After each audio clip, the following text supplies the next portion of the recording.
Bom dia, está no ar o Band Entrevista. Bom dia, Rodrigo Loureiro. Bom dia, Roberto Medeiros. Bom dia, você telespectador aqui da Band Nordeste. O programa de hoje, claro, segunda-feira é dia de mais um tema com o analista de comportamento do consumidor, Roberto James. E aí a gente vai falar sobre o quê? Aumento do ICMS. Aumentou ou não aumentou? É fake ou não é? Fica ligadinho que o Band Entrevista está no ar.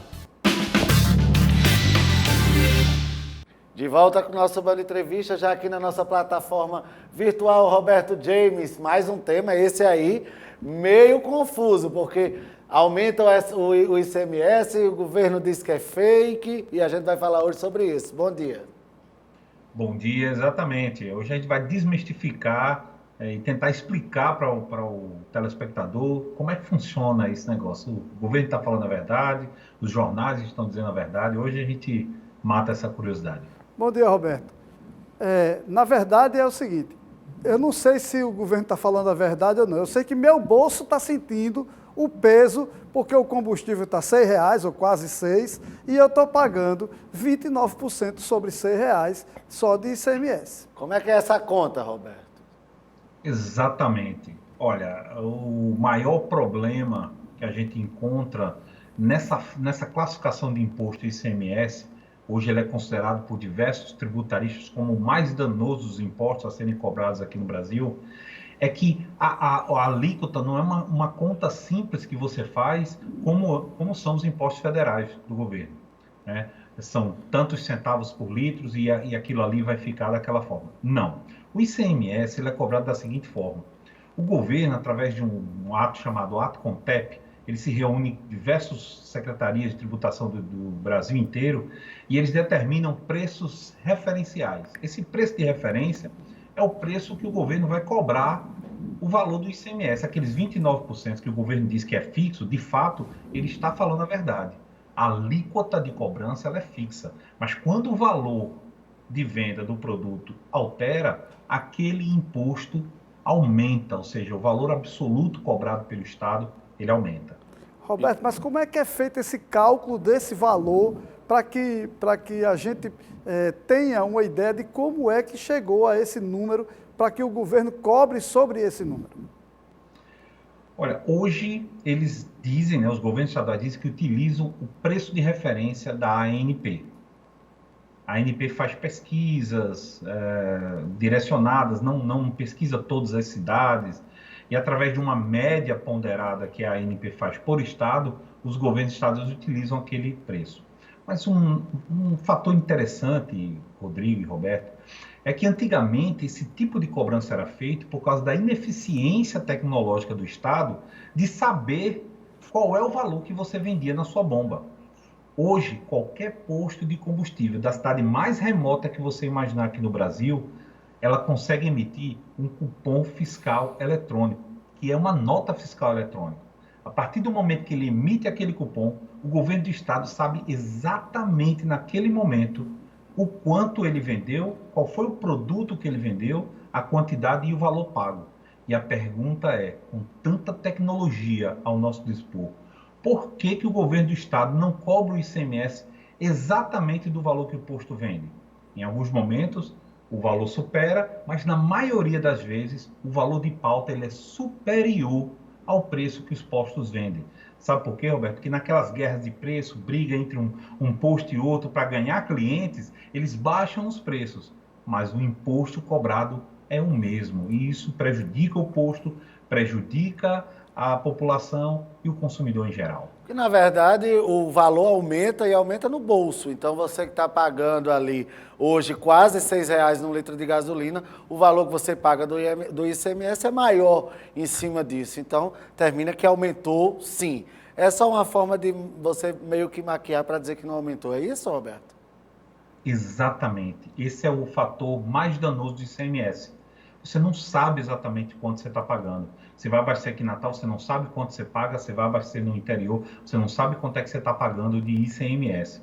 E isso é muito danoso e muito tranquilo para o governo do estado, porque ele fica, né, alimentando essa ideia de que a alíquota é fixa e que ele não aumentou nada, mas a partir do momento que ele aumenta o preço de referência, o consumidor paga mais. Os postos, eles sofrem Rodrigo e Roberto, porque aquele camarada que abastece R$10, ele continua botando R$10 na sua moto, quem abastece 20, quem abastece 50, quem abastece 100, continua. Eu, por exemplo, eu tenho o costume de abastecer R$100. Faz muito tempo que eu chego no posto, coloca R$100 de etanol, coloca R$100 de gasolina. Ou seja, o posto vende menos, o consumidor tem que mudar sua rotina para se adaptar a essa nova realidade e o Estado continua arrecadando mais, mesmo que os postos vendam menos. Você que é analista de comportamento consumidor, pode botar 100. Eu ainda como jornalista boto 50. O problema é que antigamente eu botava 50 e eu via, Roberto, o ponteiro sair da reserva. Agora, se o carro estiver na reserva, não sai mais não. Roberto, para complementar, se o preço de referência, por exemplo, é R$7 e ele cobra 29% sobre o preço de referência e a bomba está vendendo a 6, ao invés de estar pagando 29, eu estou pagando 33, quase 34 reais, sobre quase 34, certo? Eu não estou pagando sobre o valor real, eu estou pagando 34% e não 29%. Porque essa é uma das coisas. Se a gente fosse fazer um filme de faroeste, o mocinho seria o consumidor e o restante eram todos de bandidos? Não, olha, tem muita gente nessa cadeia que não tem culpa. Eu vou alencar aqui. O primeiro é o consumidor, que é quem move esse Estado. Eu disse que o consumidor é o mocinho. Exatamente. Né? O posto seria aquele dono ali do estabelecimento comercial que compra a bebida e revende ali para os cowboys e tal, né? Que fica muito dependente dos fornecedores. O grande vilão, e eu venho brigando há muito tempo aqui no programa, Rodrigo e Roberto, a gente é pioneiro em falar nesse assunto aqui, tá? A gente já fala já há muito tempo, hoje está na moda, o governo federal está falando, todo mundo está colocando nas redes sociais, mas a gente aqui no programa Band Entrevista já falava sobre isso há muito tempo atrás. A gente já trouxe esse problema, já apresentou esse problema, e as pessoas precisam entender que o principal foco desse imposto é que ele aumenta a receita sem o governo precisar fazer nada. Ele não precisa fazer nada, basta ele alterar o preço de referência. Isso não é só com combustíveis não, tá? Tem diversos produtos que esse preço de referência é utilizado. Por que o combustível está em evidência no governo do Estado? Simplesmente porque é um imposto que ele é cobrado na fonte. Ou seja, o posto de combustível ele não paga o ICMS. Ele compra o produto já com o ICMS destacado, que foi cobrado da distribuidora lá pela Petrobras. A Petrobras ela é a principal arrecadadora. Ela pega esses valores e repassa aos estados, né, esses impostos, os estados utilizam ele. Independente de você pedir ou não o cupom fiscal no posto, o imposto sobre a gasolina já foi pago, o imposto sobre o diesel, sobre o etanol já foi pago. Então, assim, quando o Estado ele precisa de recursos, ele vai fazer o quê? Está com problema de sonegação, as empresas estão com caixa ruim, está fazendo um monte de refis, aí ele pensa, onde é que eu posso aumentar esse imposto e receber esse dinheiro sem risco de calote nenhum? Os combustíveis. Aumenta aí, pessoal, aumenta o preço de referência e aí a gente consegue saldar o nosso caixa.